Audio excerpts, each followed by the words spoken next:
Good morning, YC. It's happy to be with you this week as we talk about a really fun topic, and there's a little sarcasm there because we're going to talk about grief, loss, and suffering. But it's not all a bad topic because we can learn how to find hope in that. But I want to start off this week by asking you, what is the biggest lie you've ever told? I can tell you mine, and I can tell you that sometimes I keep telling that same lie. And what that lie is that I'm fine. When I'm not fine, I still say I'm fine. And why do I do that?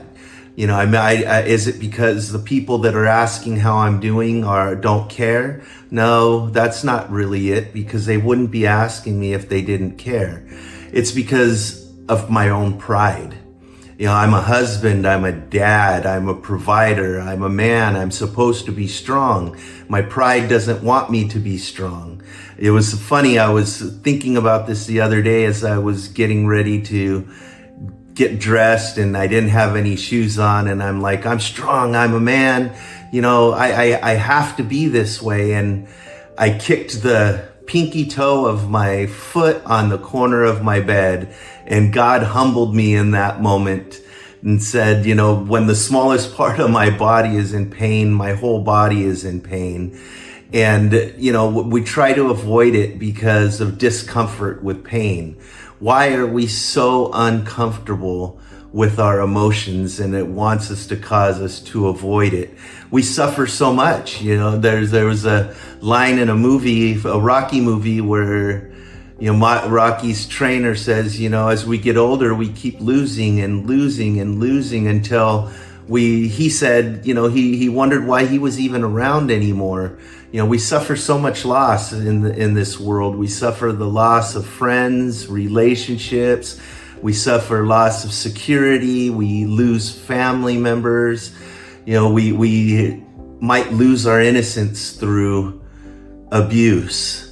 The world is just full of suffering. But this week I want to talk about that we can still find hope, and it's for our emotional well-being that we experience this. We work through this and we get through the pain and the suffering and the feeling of just being lost. I first came to Merced at 16 years old to visit, and it was so foggy. I grew up on the coast, and the fog on the coast was light fog. Some days were harder to see than others, but nothing like the valley fog. I couldn't see where I was going. And there was a friend of mine that was in the car, and, he had experienced it before. And he said, no, you're fine. Just keep going. And I was like, I am not fine. I cannot see what's in front of me right now. And our inability to experience and work through suffering and grief is like that fog. We could be going through life not even seeing or realizing what's out in front of us. And guess what? Guess who is out in front of us? God is out in front of us. He says he goes before us and beside us and behind us. He's with us at all times. So God wants to work with us as we work through this. And we will come out the other side with a feeling of hope and inspiration and a greater understanding of God. So I hope you'll stick with me this week as we talk through grief and realize that God is there. He wants us to be healthy emotionally and spiritually, and those two need to be dealt with.